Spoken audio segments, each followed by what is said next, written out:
All right, welcome everyone with Semblance of Sanity. I'm Caleb. I'm Jacob. And we're here for Link Click Season 2, Episode 3. Reinforcements. Yes. In multiple different locations. We are under attack, and Lu Guang has somebody at the door. Yeah. Looks like our mystery kid who could be the possessor person. Possessor, time hopper, but also could be just working for them. There's all kinds of ways this could go. Yep. But this is like real bad. This is really like, bad. If not, they're gonna need to hop back to this point and optimize the shit out of this, or stall like crazy somehow for the cops to show up. But like, given that Mr. Kyan's actually showing up, I get the feeling this is going to be dealt with very quickly. Yeah, and then maybe the only thing that we have to get hope or have hope specifically for our trio is that the enemy knows who they are and kind of what they can do, but is potentially not entirely. Well, right, but is potentially worried about the amount of info that they could give up to them. Sure. If they do this wrong. So they're also probably tentatively kind of pushing their pawns forward to see how they react to it. It's that thing of like, okay, there's the simple stuff of what's happening in this present time. Right. And then there's all the like near infinite layers of additional stuff that could be happening or not happening or whatever underneath that. But the show doesn't need to go into, like, it hasn't fully gone, into that set just up yet. some it's things. set up, but it hasn't some dominoes yet. are pushed forward, to be tapped down. But this Jenga tower is getting real shaky. Complicated. Yeah. So, y'all, without further ado, let's get into this. 陈小师， Yeah. 那边情况怎么样？手机找到了吗？ Fuck, yeah.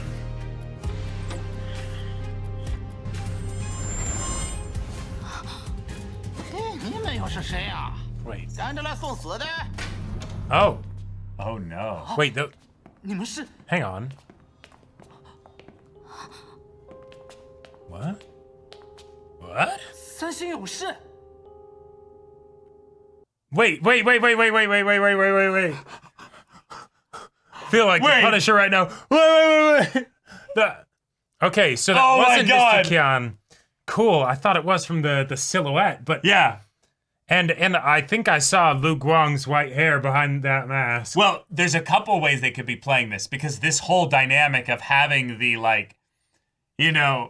the masked, warriors thing in season 1 could be done again. But those are very clearly not all the same three, people here, because they're all here, right? Well, unless... So that, or only one of them is being, hopped into, and they got two buddies to do the same thing, so that their identities can be protected. This is an interesting development, and I am very excited and curious to see the implications. Because at the very least, they would need friends to help them in this, this general fight, just some allies, as a whole. Yeah. Oh, and then back. I love this OB so much. 听不懂人话还是耳背啊？快滚！都几点了，还想学年轻人过夜生活？回家早点洗洗睡吧。你怎么还坐那儿不动啊？年轻人，你对老人家放尊重点。 And then he looks down, and the armrest is has a hand imprint. 来人呐！我好难受。 Yeah, right there. Yeah. No. Yeah. 乔玲不接，程小时和陆光一直占线， All right. 就不太对劲。要不我回病房那儿探探情况。 The old person senses. Yeah. 有幾條友去緊後邊嗰棟樓，身上帶住非常之重嘅殺氣。 What? 我們趕緊過去。 Let's go. 特地關照你的嘛，要保護好自己的身份，不可顯山露水。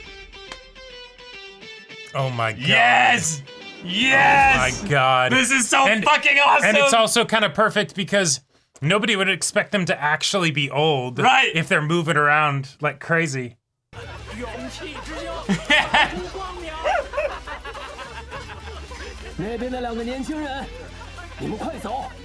哦，是死。 Yep. Recognize the voice, yeah. All right, full One Punch Man. Let's 该 go. 不会是街道老年社团大爷大妈吧？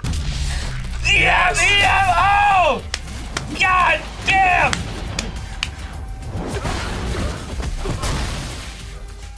He's dead. Yeah. Back's broken in 3 places. yeah. What if he died? 究竟是谁 What if he died? 命怎么办？是啊，我们是来救人，不是来杀人的呀。对对。 Gotta go easy on these guys. Wait. These are some of the dumbest thugs ever. They see someone get punched 50 feet, and they're like, yeah, let's fight him.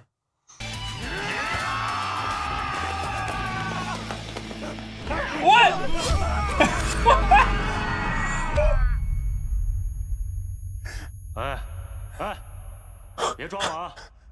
Wake up in the police interrogation. 志国，还跟我说打你的人都不记得，唬谁呢？我当时看到一阵白光，然后就是什么也不知道了。是光，我当时看到了光，这之后就倒在了地上，它轻飘飘飞在了空中，也 You 不知 were, 道 in 是不 fact, 是灵魂出窍 floating through the sky. 不会是想告诉我，你是被奥什么曼打了吧？不对，不对，我想起来了，是啊三星勇士， Right. 打我们的是三星勇士。都有一定反审讯能力了，看来这帮人不简单啊。 They know their fallback story. We're Yes, gonna have yes. to really lean on them hard. 陈明是不是你从楼顶推下去的？啊，一个训练有素的警员，就俺这四脚猫功夫，怎么可能对付得了？哎，俺看啊，他是自杀的。你凭什么说他是自杀的？你看到了？俺当时想去天台透透气儿啊，没想到就听到有人在上面大哭大叫，说什么对不起，对不起的。等俺上到天台，就看到一个人呼啦就跳了下去，吓得俺赶紧就往楼下跑。你说啥事情让他这么自责呢？不会是拿了什么不该拿的？住手！陈明不是那种人。哎呀，警察同志，您别激动嘛。对呀，那不就是因为难吗，才会拿着点东西。你们查查不就知道了。 Oh shit. Because they already planted what they needed Yeah. to. Yeah. Yep. Nice. Nice. 我一定会找到证据，还陈明清白。 Damn. Okay. So that was their whole angle there. 这束花是陆光嘱咐我带来的，他本来还想亲自跟陈警官道个别，但我撑一撑应该能行，就让我去吧。我侯阳不办。上次你私自下床，已经把伤口又撑破了，还再撑一撑，想把肠子撑出来是不是？一个大活人竟然就这么死在审讯室里了，还告诉我是自己把自己勒死的，谁信呀？啊！明明又不抑郁，又没有心理上的毛病，凭什么说他是自杀的？刘先生，刘民身上还牵连着其他几个案件，需要等我们都调查清楚再。什么其他案件？有没有证据？钱律师，我们能不能申请赔偿？我随时可以帮您去办。钱进，你当年好歹也是名警察，这种时候还帮着混淆黑白，你对得起良心吗？公道靠的是证据，不是臆断。 Okay. 钱进，你现在是名警察，不能意气用事。这个案子你别管了，我一定会将那个混蛋绳之以法。 Okay, so we're setting Alright. up their whole connection in the past. 他拿着匕首行凶时，我就是当事人，我能作证。哦呦，原来是你满嘴跑火车呀！刘民就是个残疾人，你倒说说是怎么跑去照相馆的？竟然还能杀人，真是搞笑！钱律师，凭空捏造罪证，是不是还能再要一笔赔偿？做伪证的话，不光能要赔偿，还能追诉刑事责任。 Yeah. Okay. Dang. Yeah. Alright. I love these over dramatic facial expressions Yeah. to really get at like how nasty this fight is going to be. 听说那个小警员还贪了……住嘴！无凭无据的，别在这散布谣言。只准你们冤枉我们刘民，我们讨论坊间传闻还不行啦？再说， Wow. 怎么叫无凭无据？听 They 说在 came 他 so 家已经 armed 收到 for 来路 this. 不明的钱了。不许你再说这事儿！还想打人呢？打呀！你打我试试！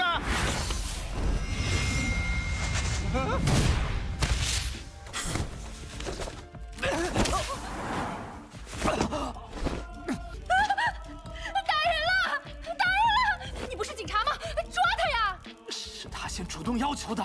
爹妈知道生你，不知道教你做人吗？前进，放手！你认个错，我就放了你。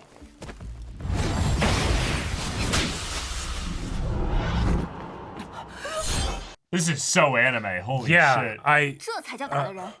他刚才一拳都没挨上，认什么错？不愧是包租婆，霸气。你又是谁？ We got 这下是真打了， yeah. 赶紧抓人呐！往哪儿跟我回局里去验验伤？被挠了一下，不碍事。打了人就这么走了？哎，好了，又不是打了你，我一时不如少一时啊！走了。 we already pushed our hand enough. Yeah, I am. That was so hammy. confused. 怎么了？哦，没事。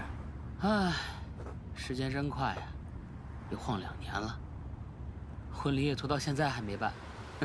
怎么好像一直没看到陈警官的太太？我刚才也一直没找到他。这个音乐是……你们看， Oh shit! Oh. 你个王八蛋！你个骗子！你个不负责任的混蛋！还有那么多夜晚，你都说快回来了，就要回来了。都几点了，还没忙完啊？快办完了，马上回来。你倒是回来呀！你能不能答应我最后一件事？这些欠我的，下辈子都一起还给我，好不好？遵命，老婆大人。Oh. 陈斌和他老婆实在太可怜了。陆光，我想帮帮他们。 But the rule. 好，我明白了。 Nice. Okay. 陈斌，你找什么呢？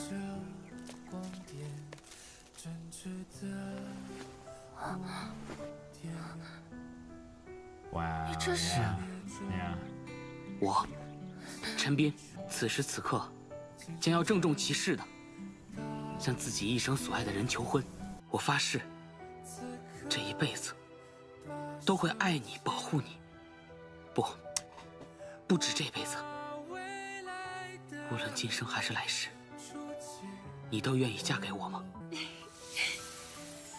证都领了，还能不同意吗？还有，求一次婚，想管到下辈子，美的你，下辈子还得看你的表现。 Okay. Okay. Huh. Okay. Still more? Okay. Oh. A mysterious Just helper. a message. Okay. All right. Oh shit. Oh, that's big. Oh, that's big. All right, we got ourselves Okay. a pretty hammed up episode as far Yes. as things go here. For We got sure. ourselves some 3-star warriors coming in to remind us that Which was yes, that episode hilarious. did happen. Yep, Things it is are very canon important. absolutely canon and important in that Yep, regard. uh-huh. We have a way in which they got out of this, but also the mystery visitor to Lu Guang was not necessarily an enemy. No. It is someone that did need to be used in this way, but is not doing this in order to instigate conflict, but to instigate a relationship, a communication. Yeah. And Now, and that's either- something. Oh. Either the idea of instigating a picture to be like, hey, this is info on it, or also if you have an ability that does something, please go into one of these people and oh, you'll hey, learn more. I'm gonna conceal my face, even though it, now that like after the previous episode, I thought they might have been blonde, but it was shadowed. Now I'm thinking it's the kid from the photo. Yeah. But I gotta say, I appreciate that as a twist development for the sake of like making sure that progress is happening, because we did a 2-year reset. So that's a huge thing. Well, no. Because we can't go farther than that. So like we're still going to be stuck at that time. Oh, right, because we only have 12 hours. 12 hours. Yeah. No, right. That great reminder. Yeah. But yeah. So as far as the using the dire situation to actually resolve it in a comedic fashion, that worked for me. Like it was hilarious. The whole bit with the wrenching the armrest of the hospital chair. I thought that was great. And then just, shows up, one punch, dude goes flying. It's really comedic and silly, and it just gives us a fun reminder that the story, while it has these crazy dark tones and themes to it, we can have the sillier side of things. Right. Because they are, in some ways, only brought together in the parts that they're kind of sequestered for the sake of resolving fights that we didn't really care about to begin with. Right, exactly. The fact that we focused on a fight in the previous episode, I was not expecting that. So, okay, cool. Yeah, we have that. It is something where this episode felt like it was cementing like a tendency sort of thing from the previous episode of deviating away from the really crazy, tension, tone, stakes, mind games that we had at the end of season 1 and with the beginning of this season. Way more soap opera. It made it very soap opera-y, and that part of it didn't work for me. No, it didn't work for me either. The scene specifically with the Mr. Kian and then the Min Liu's father showing up with kind of the threat of, we're going to pursue legal action against you as a plot point is interesting. But the delivery of the way in which these lines then come out as we're posturing, we're doing this whole thing here, I think that's also fine. But then the way that the dialogue became an interplay back and forth is they're almost like trading jabs at each other. I didn't get what we were accomplishing here. So and so here's some of the aspects that added to my confusion. One, we're coming off of a very serious turn that the story took, and so going back from that is difficult for me to do. If this happened before that serious turn, totally.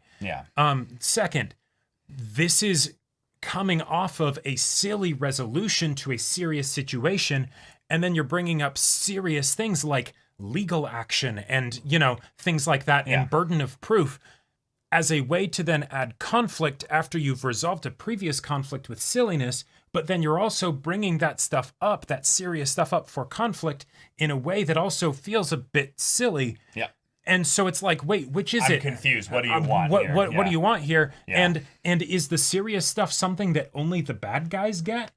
Like, do the good guys not also get to bring up serious stuff? Like one, and maybe this is an aspect of me not being ingrained in the culture, and so the different ways in which the witty repartee puts them at a disadvantage or advantage over the other person is going to be a bit lost on me, Same kind of thing with the police interrogation. We've had 2 decades basically or a decade and a half to get used to the way that Japanese do this kind of thing. Right. But maybe it's different here. Who's to say? But the main thing is that the scene was one to set up a rivalry between Kian and our protagonist. Our protagonist. So let me cook here. The thing of having him as a character in this story, I love. He's basically the most prototypical, I would say, antagonist for this crew. He's got this indeterminately young age where he could be 17 or 37. He's got a very cool demeanor. He's got some contradictions about him and his character design and the way that he acts that invite speculation and mystery. There's a couple other things that also hint at the fact that he's connected to the people with time hopping abilities or abilities in general. That's another really interesting thing. He's also got a chip on his shoulder, so that means he's passionately about something specific. And it used to be justice. Yes, exactly. Whatever it is, it's not justice anymore. It is about something that he lost. It is about something that he either turned away from or he lost himself in the midst of that. Whatever that is, cool. That's a mystery. But the fact that it's also conveniently connected to the captain, that it's also drummed up in this way so that he can have this almost like, I'm getting at you specifically. And then all this hammed up within the sense that then Sheng Jiaxi then tries to punch the guy, he blocks it in the most anime way. Yeah. Only then to have then to have her landlady slap him. Yeah, right. It's and then it's we're threatening legal action. We're trying to get a rise out of the officer so that he actually commits violence. In front of the officer, then you commit violence in his stead, I guess. And then when they call it out of officer, why aren't you doing something? The officer doesn't really have a response for that, doesn't do anything. And then to double down on it, then the sister slaps the dude, and it's like, you're gonna let a little girl slap you, right? And, like, and then it's like turns into a machismo thing, right? Yeah. And it's like, okay, I mean, I get that could be a way to convince the person maybe to not press charges because right. So it almost feels like they undercut the seriousness of the potential like evil manipulation of the situation that they had with silliness. So it's like this is not many episodes after. It's the episode 1. Your sister just stabbed you to death because she was possessed, or almost stabbed you to death, almost stabbed you to death, and then just there's an enemy out there that at any point could find a picture and then possess somebody and make them kill themselves. Right? I think the part that I think is tough here is that this scene was meant to be cool. Yeah. I didn't find it cool. I just found it kind of soapy and cheesy and silly. And hey, that could be a not a missed expectation, a missing of execution on something that conceptually works, because the idea of the villains then using a very legitimate way to attack them here with the, hey, you've been slandering our dead son who was disabled and has all this stuff, and you're saying he was trying to break in and enter here? There's no way this is possible. We're going after you. We're going to get compensatory damages. Yep. Hell yeah. Criminal, charges. Let's get a long-term plot that might even point at the fact that what Kion has, and maybe through this kid, in terms of the abilities side of things, is hidden from Minryu's father in such a way where that's the guise of just being able to then get more info from all of them. Right. We're going to, bring you guys to court. We're going to bring you guys out into the limelight. We're going to have there be a reason why then you guys can then commit suicide at some point later. And yet you had the guy in the police interrogation. Maybe he didn't actually know anything about it, but it seemed like he knew we made a suicide happen. And he's bragging about it in the police station, right? And then also throwing bribe stuff out there. Okay, cool. Sure. Well, why not? He wasn't bragging about it. He was saying basically, "Oh yeah, I heard that there was someone screaming up there, and I went to go check out." And then he was just saying, "I'm sorry, please, basically trying to make the point that Officer Chen knew that he was doing something bad and committed suicide because he couldn't resolve it, and he is not implicating himself in any way other than, I heard what he was doing before he died. Yeah, that doesn't mean I did anything. There's no proof, Yeah. So it's one where we have the antagonists flaunting and being braggadocious about what they have, and yet we need in some ways more time to build up who they are, why we should care before they go to this level of ham. Yes. But the idea of then within their own organization, there's differing motivations through our kid with abilities presenting the picture, basically saying, hey, there's more to this. And I want you, Lu Guang, who's not given this information to Chen Jiaxi at all. Yeah. We're setting up some really fun ways in which things are being held again between Lu Guang and Chen Jiaxi, which is where, in my opinion, the best part of the story is happening. Yes. That these two both have desires. They are not necessarily always in line because Lu Guang has secrets. And now he has a very real one where he's being almost given an invitation into the mind potentially of the person who might have tried to just stab him to death. Well, that or one of their indirect victims or something that's a completely different person, but just knows or thinks that something like this is going on.